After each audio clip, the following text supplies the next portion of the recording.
Okay, welcome back everybody. How's everybody doing today? It's Sunday, August 9th, in Tzfat Sarfei Kodesh. We are still in quarantine, but we're getting out soon. And anyway, today is Siach Sarfei Kodesh day. We continue reading Chilek Beis from Siach Sarfei Kodesh, Breslov stories, traditions, Maislach, all these good things. So let's continue up to Ois, Siman, Sif, Kuf, Ayin, Vav. And yeah, let's go. So it says like this. It says Rabbi Isaac, who was a tzaddik and lamdun muflag before he became even close to Rebbe Nachman, he became close to Rabbeinu in the ear of Tarvitza. And the story was that he was misparnes from the Asik HaChalfanus. Not sure what the Asik HaChalfanus is, but it's something that he did. Rabbeinu avar liad Pesach iskoy, and Rabbeinu one time walked by the door of his business, and he looked at him, and he kept on walking. And from the roiv hahergish v'slavish shehergish ba'abata shehibit Rabbeinu olav, and Rabbi Isaac felt such a connection and his slavus and deep spiritual yearnings, and something that he felt just from the way that Rabbeinu looked at him. He started to follow Rebbe Nachman, and he became very close to him until he completely left that work that he was doing, this chalfanus. I'm not sure what chalfanus is, but that's the story. And it says over here, it's like the story of Eliyahu and Elisha in sefer Menachem Perek Yutes Pasuk Chaf Aleph. I don't know what that is because I'm really bad at learning Navi stuff. Anyway, continuing on. One time, the Apikarsim that Rabbeinu became close with in Uman, Hirsch Ber and his Chevra, there's many stories about them. They said one time to Rebbe Nachman that if the Kesar, the king, whatever, who was before your time, was alive, right, and he met you, and he saw your wisdom, he would take the crown off of his head and give it to you. Ki Kesar Harishon was the first case, or the first king, whoever was back then, was a very, very big chacham. But the Kesar of today, when Rabbi Nachman came to Uman, and that Kesar, whoever was running the country then, whoever it was, he wasn't a bar das gadol. And they were very close to the Malchus, v'hayu lahem sharvet zav ma Kesar, and they had a golden scepter from the Kesar, shekiblu oisay mimenu b'matana la'ois haikara, that they got from him. But anyway, they were saying that the first Kesar, if he knew who Rebbe Nachman was, he would have taken off his crown because Rebbe Nachman had such chachma. When the Apikarsim became close to Rabbeinu, and they realized that Rabbeinu had such great chachma, they praised Rabbeinu before the Sar, the Kesar, the Sar, whatever it was, and the Sar sent a letter to Rabbeinu. But the letter only got to Uman after Rabbeinu died. And there's a star here, like a footnote type thing, but it doesn't say what it goes to. So I don't know what that means, but that's pretty cool. At the wedding of the daughter of Rebbe Nachman, Miriam, who married the son of the Rav Mivolchsik, who was also a very big tzaddik, right? It was supposed to happen, the wedding was supposed to happen in the place where Rabbeinu lived. Kanohug, like the minhag was that where the girl was from, wherever she was from, that's where they made the wedding. So obviously it's supposed to be in Breslov or whatever, where at that time I think it was in Breslov. Ulam harav mivolchik shalach shiach Rabbeinu, but this Rav mivolchik sent a shiach to Rabbi Nachman, and he asked from Rabbeinu that the wedding should be in his city of Volchsik, because he was sick in his eyes, and it was very hard for him to go to Breslov. And when this shliach made this known to Rabbi Nachman, Rabbeinu said to Hanash, Ken, yes, ani yodea shu chayil be'einav, I know that he's sick in his eyes, but if he was healthy in his eyes, and he would see what type of mechutin he has, referring to himself, he would go to him. He would come to me, and I would not go to him. Interesting. One time they told Rabbeinu about the greatness of his Choisnoi Harav Mivolchik Shu Masin V'Oid B'Limudoi. One time they told Rabbeinu about this guy, the Rav of Volchik, who was now his Mechutin, that he was a Masmin Ma'oid, that he learned so much, and he would do Chazara on everything. Mea V'Tesha Esrei Dafi Gemara. Oh, he would learn and Chazar every day 119 pages of Gemara. Amar Rabbeinu Shezeh Me'at. Now this is a little Ma'at, and actually the gematria of Ma'at is 119. Ukumesupar b'chayim aran simin tov kuf nun vav ayin sham. So all pretty intense things, man. But this is what Rabbeinu said. Belel Shabbos Harishon, when the first Shabbos that Rabbeinu moved from Zlatipolia to the Erev Breslov. So the way that it worked, I just want to just a little small biography. Rabbeinu, after he got married, he lived in Zlatipolia, and he had some followers there, and then he moved to Breslov. He was there for most of his life in Breslov, and then from Breslov he moved to Uman for the last 6 months of his life. So now it's referring back to when Rabbeinu moved from Zlatipoli to the Erev Breslov, and everybody came to him to the Kabul Panav. Okay, just to, it was like the minhag when a new Rav comes down. When a new Rav comes down, everybody goes see him. So also the Chazan Yosef came. The Chazan of the city, Yosef, they would call him Yosel Chazan, right?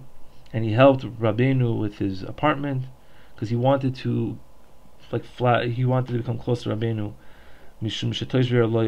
So he wanted to become close to Rebbe Nachman because the people in the city liked Rebbe Nachman, but they didn't like this guy Yosel Chazan. But Rabbeinu did not bring him close. Ubelel Shabbos Rishon Kishabo Tosh Ve'er Al Shulchan Rabbeinu. When everybody came to the tish, to the table of Rabbi Nachman, Hoya b'neim Gam HaChazin Yehasel Chazin. This guy Yehasel Chazin also came to see Rabbi Nachman, and he wanted to sing in front of Rabbeinu as a zemer Menucha V'Simcha. Lifnei Shehischel, and before he started singing, Rabbeinu opened up his mouth and he started saying in front of everybody there the Torah Akrakusa. He started saying the third lesson in Likutei Imran, which starts off with the word Akrakusa, which is a Gemara in Baba Basra, I think. It says, and how does it start off that Torah? It says, whoever hears a song from a Russia, right, and it continues on, whoever hears a song from Russia, it's not good for him, blah, blah, blah. So v'teikef sasam hachazan esapiv. Right away the chazan closed his mouth. And Rabbi Avram ben Rav Nachman, right, B'sapre Ma'aseh diek v'amar, and when Rav Avram bar Nachman used to tell the story, he made a diuk. He says, Sha'al kain loy. Oh, this is a crazy story over here. Okay. Sha'al kain loy hischel Rabbeinu b'Torah's milas hamanagin hakosher. Rabbeinu didn't start. If you look at that Torah, Rabbeinu first starts talking about if you hear a niggin from a Russia, then it's bad for you. But it would make sense if you would start off to say, if you hear a minhag from a kosher person, it's good. But here we see that Rav Avram bar Nachman is saying that the reason why Rabbeinu did this is because he was talking to Yosel Chazan, who was there first. So he started off with the Indian of this thing of the person who's singing is a Russia, right? Kadesh lo yachshev Chazan shalov miskaven Rabbeinu, so that the Chazan there shouldn't think that Rabbeinu was being miskaven to him, that he's a minhagim kosher, umishum hamaisa now, right? Shoya behechach liftoich b'shlilas hachazan kadesh yistain piv. And then fine. So that's so that happened Friday night, that the Chazan came and Rabbeinu basically embarrassed him kind of by saying this Torah because he knew that he was a Rasha. We're going to continue on the story and how he knew this. So it says Acher kach b'motzei Shabbos b'sudas hamalav malka. Acher kach b'motzei Shabbos, at the sudas of the malav malka. So the Chazan came back and he started singing without the reshus of Rebbe Nachman. He started singing the song Hamavdu ben kodesh l'cho. And when he got to the words Chofa Oinas Min Chasi, it says in that song Chofa Oinas Min Chasi, he made a mistake and he said Chofa Oinas Mitasi. I switched my bed. something like that. Amar alzer Rabbeinu hu megale mashu, that now he's revealing something. Umiroiv busha shenizgale kloinei berabim akar dirose mi Breslov enough miderech hayahadus. I think he revealed that he was doing some sort of niyuf. That's what the bed represents, something like that. I think it's elaborated somewhere else, but I don't remember exactly. Anyway, he went off the derech. Because of this thing that he was so embarrassed and all these things, he went off the derech, Rahman al-Tzan. And acher kach, now this is the most tripped out thing that I probably ever read from Rebbe Nachman in my whole entire life, but it's all good because, it's just really cool. He says, acher kach, he came back to Judaism through the story that was by Rebbe Nachman on the Lel of Nittel. Nittel Nacht, you don't learn Torah.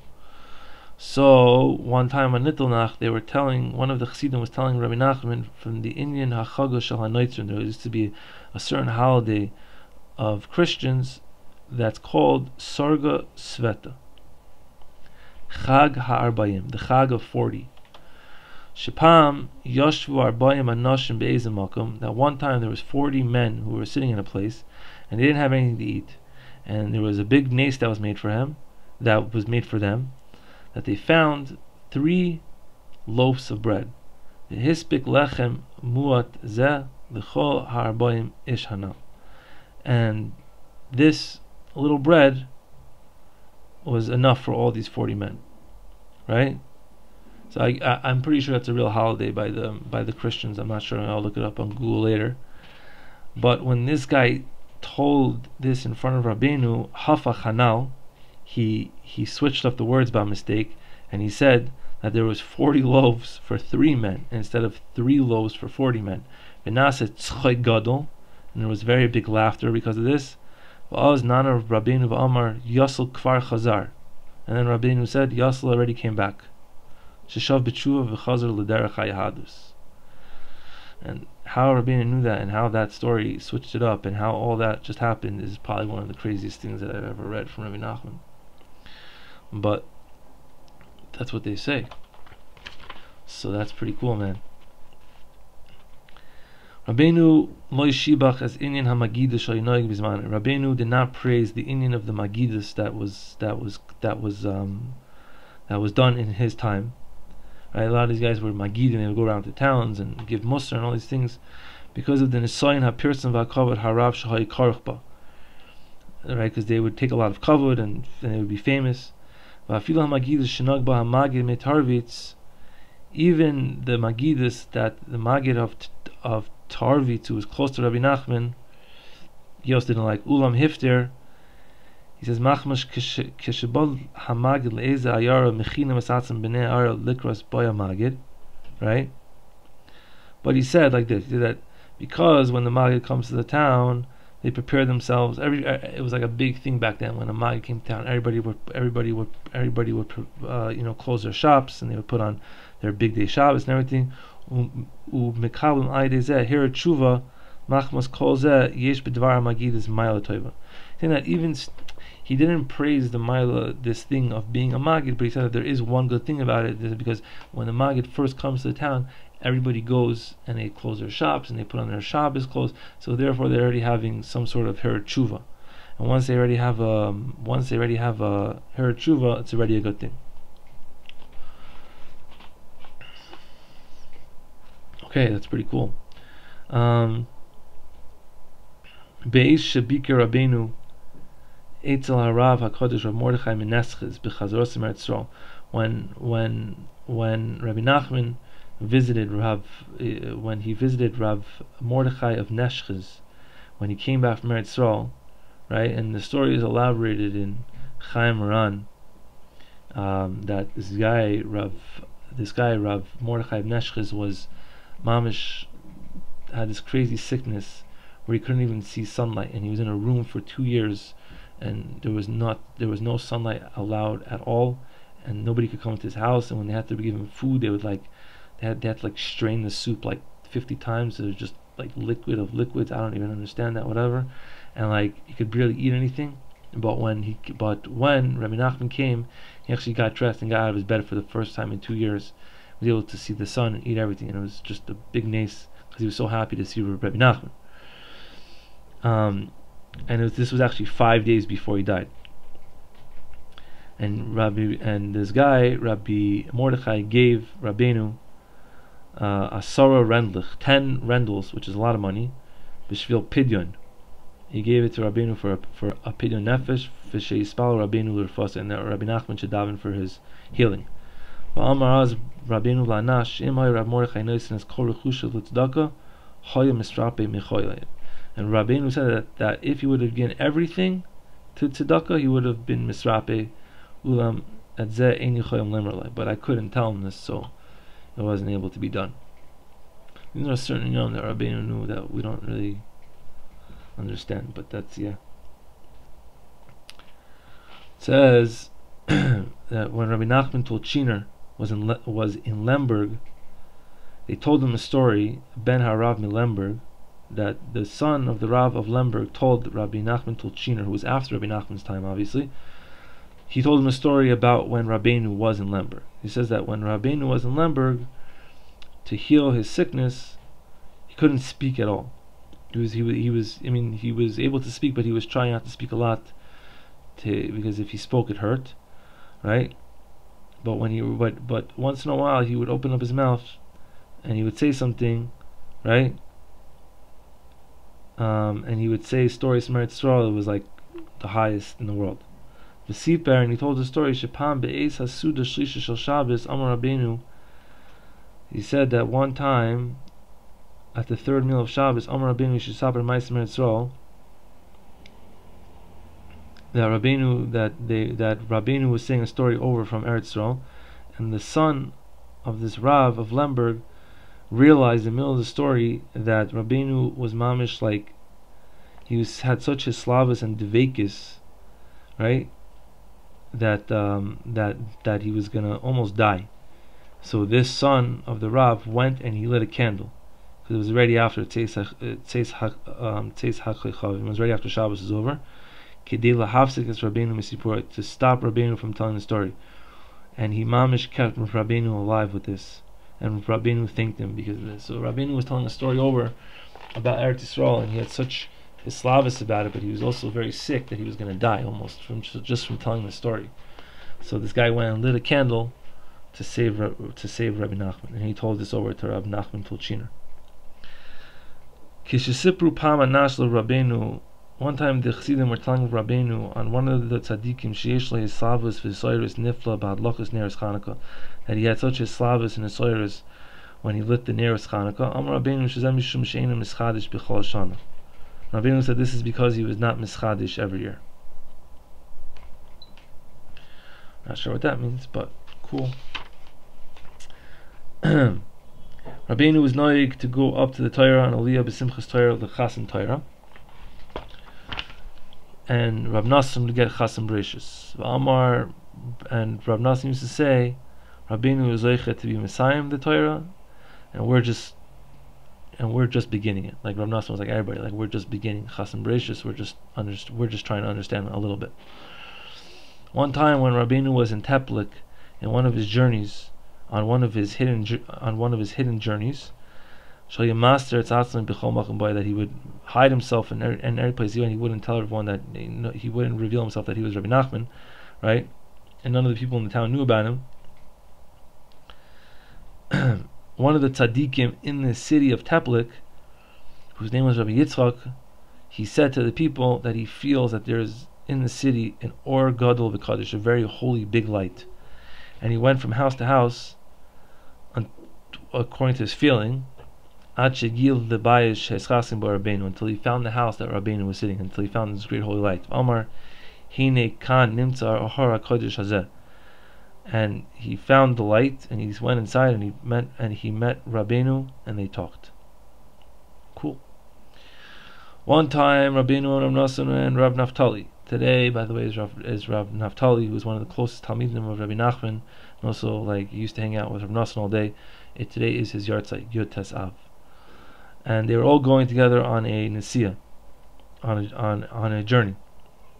And b'derech nichsu lenuach bebeis shalach Menachem. On the way, they went inside one of the house of one of the tzaddikim to rest. And when he saw Rabbeinu and Rav Nosson and Rav Naftali, so he prepared for them a suda chalavis im gevina, chalavit im gevina. He prepared them a milchik suda.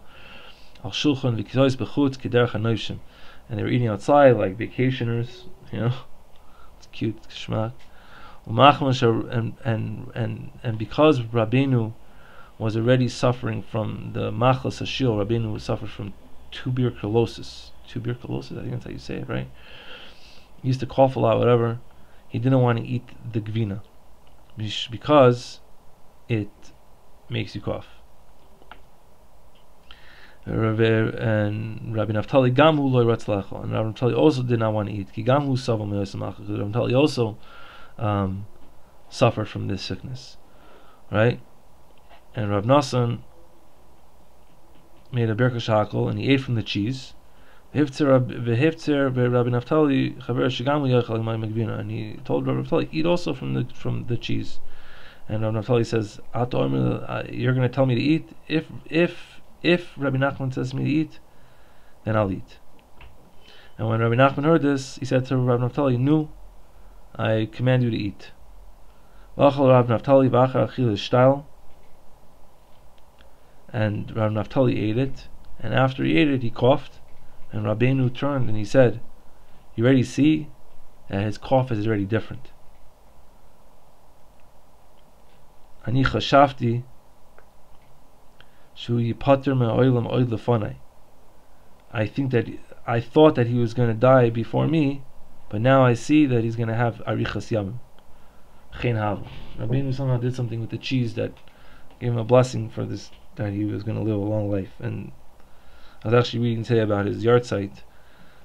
Yeah, it's true that Rabbi Nachman gave him a bracha for arichas yamim, and he lived a long time. He lived after Rav Nosson also. I think he died 15 days after Rav Nosson too. No, that doesn't make sense. Rav Nosson died in Teves. So he lived like a few, I don't know, yeah, something like that. He lived a while. I think a few years after. My bad, I made that mistake. But anyway, that's a cool story too. When the mother of Rav Nosson died, Rav Nosson asked Rabbi Nachman, what should he do that's good for her neshama? And Rabbeinu says that he should make Asher Yatzar b'chavana. That's a good thing to do. Make Asher Yatzar. Torah Lamed Zayin, Torah number 37, Chelik Aleph, in Likutei Imran, was said by Rabbeinu after somebody asked him a question if he should become a sheikhet, right? And Rabbeinu did not answer him b'mefurush, ela amar zeh Torah niskar Israel, and he said this Torah. I'm not familiar with this Torah really, and this person understood that it was not the ratzon of Rabbeinu for him to be a sheikhet, so he did not become a sheikhet. 10 more minutes. Be'esa machlokes shesayra Rabbeinu, at the time of the machlokes that happened on Rebbe Nachman, one of the gedolim asked about, after he heard that after these people who were chelik on Rabbeinu came to him and told him all the tainas that they had on Rabbeinu, whatever it was. So he asked them, and what does Rabbeinu say on these tainas? And they said to this gadol, who's shoysek v'lo yoina klum, he's quiet, he doesn't answer anything. And this gadol says, now I understand what it says in the Mishnah in Avos. It says in Parak Beis, Ezu machlokes shelo l'shem shemayim, machlokes koirach va'adosai. Right? He says, what's the machlokes that wasn't l'shem shemayim? It's a machlokes of koirach and his chevra. U'lechoira hayitzarech l'kasiv machlokes koirach u'Moshe. Right? It should have said the machlokes koirach u'Moshe. Right? But here we have a raya that Moshe atzmoi shosak v'lo hegiv l'machlokosim shel koirach va'avodosai. Here we have a raya that Moshe was also quiet and did not answer to all these tainas of koirach. V'chol ha'machlokes nikra rak al shemam, and the whole machlokes was only called on their name, and therefore that's why it's called that's why it's also machlokes, not l'shem shemaim. Shrakim milabim u'ma'orim es machlokes beinam lebeinatim. They're the ones who are making the machlokes on themselves. They're not even like they're the ones who are causing all the ruckus. He's saying the same thing with these guys who are trying to make ruckus on Rebbe Nachman, saying you're not doing anything because Rebbe Nachman's quiet means that you're wrong. You're not doing anything. What is that sound, man? It happened last week too. But anyway, that's what he's saying. He's saying that your machlokes is not l'shem shemaim. When Rabbeinu was 4 years old, when his mother tried to put him to sleep, and then when Rabbeinu saw that she was sleeping, he would go out from his bed and he would go daven at the cave of the Baal Shem Tov. He was 4 years old. Crazy times, man. Okay. Rabbi Shimon Talmud Rabbeinu. Rabbi Shimon, student of Rabbi Nachman, he asked Rabbi Nachman many times to promise him that he should be his shamish in the world to come. Just like he serves him in this world, like he was his shamish, took care of him, whatever. Just like he's in this world, he also wants to be in the world to come. And Rabbeinu dacha b'chol pam bakashos, and Rabbeinu pushed him away every time. Pam be'esh nas Rabbi Shimon and Rabbeinu hagil le'ezahar. One time when Rabbi Shimon was traveling with Rabbeinu, they came to a certain mountain, and when they went down from the mountain, the wagon was going super fast. Until that it was going so fast that they were mamish in danger, that it was going to turn over, the thing was going to flip over, the wagon was going to flip over. And when Rav Shimon saw this, Maser Nafsha Leman Hatzlos Rabbeinu, he was Meiser Nefesh to save Rabbi Nachman. He jumped from the wagon, and he stopped the wagon with his shoulder and his body. And after this happened, Rav Shimon again asked Rabbeinu sheyaftiach loyas bakashosai, and Rabbeinu says be'emes asisa toiv ma'id. He says, in truth, you did very good, but for this, just this, you want to serve me, like because of this? No. And Rabbeinu did not promise him this thing until the mother of Rabbeinu, Shahoyse Balas Ruach HaKodesh Ki Yadua, until Feiga, Rabbi Nachman's mother, came into him, and she said to Rabbeinu, give him a little bit of do this for him, and let him be your shamish in the world to come, after he's doing this so much, after he's bothering you so much. And then Rabbeinu listened to his mother, and he was maftiach him. And when Rabbeinu saw that Rav Nosson was a little jealous of Rav Shimon, that he promised him to become his gabbai in the world to come, Rabbeinu said to Rav Nosson that you're going to have an Indian that's a little bit more, that's much higher than what Rav Shimon is going to do. And Rav Shimon is buried in the old city of Tzfat, under the Arizal's caver, next to the Arizal, and Breslov History go to that caver, and they, I guess, send messages to Uman through that caver, it's a minhag, whatever. Givaldik. Okay. One time, Rav Yechiel Tzvi, Achi Rabbeinu. Rav Yechiel Tzvi was another brother of Rabbi Nachman. Rabbi Nachman had two brothers, Rav Yisrael and Rav Yechiel Tzvi. One time he spoke with Rabbeinu. Amar Loi, he said to Rabbeinu, because of whatever it was, he didn't say that day in davening the parak Ezuhu Mekoyman, Ba'amiras HaKarbonis Shabbatila Shachris. And Rabbeinu says, V'chi eich ba zois l'necher ha-Baal Shem Tov shaloi yoimar Ezu. How does it come to this, that a grandson of the Baal Shem Tov doesn't say Ezu by davening? Like in shock. After I read this, I think the first time I started saying Ezu, but then I kind of fell off of that one too. But maybe we'll start again, because it's a good thing to say. Alright, let's do two more. Amiras Torah, Vihina Pishnayim Beruchacha Eli, which is the Nakutei Moran Chelik Aleph Siman Samach Vav 66. right? 66. This happened because of a story that happened with Rav Moshe Chinkis, who was an Askin in the year of Uman, rich guy, whatever. Shalmar Kiddush Levana b'Hisoyrus Gedolah, that he one time said Kiddush Levana with great Hisoyrus. And when Rabbeinu heard that he was singing with such Hisoyrus, Hine Omer Hu Kfar Oid Yoitzer Toiv Mea Rebbe, he's already singing it better than his own Rebbe, because Moshe Chinkis was also a Breslov Chassid. Umoitzim Be'emes Eitzel Elisha Shebikesh Pi Shnayim. Mizeh Shtalshla Kol Amiras HaTorah Lion Jump by Torah Soif Sefer Aleph Imemor Not Simin Tzfat. Okay, I don't know what that is. Let's learn this one last one over here. When Rabbeinu told Rav Nachman to learn the sefer Eitz Chaim, Rav Nachman said to him, and what if I don't understand a certain part? So Rabbeinu says, you just learn. In any place you don't understand, make a little dot there, a siman that you don't understand it, and then you'll keep going, and then when you learn it the second time, you're going to understand it. Sheifchasu nekudash. When you learn it the second time, you already erased the nekudas that you made, because you're going to learn it again, and when you learn it again, you'll understand more, and you'll take away more of the nekudas until you understand everything. And that's the way that Rabbeinu wants people to learn. You want people to learn quickly.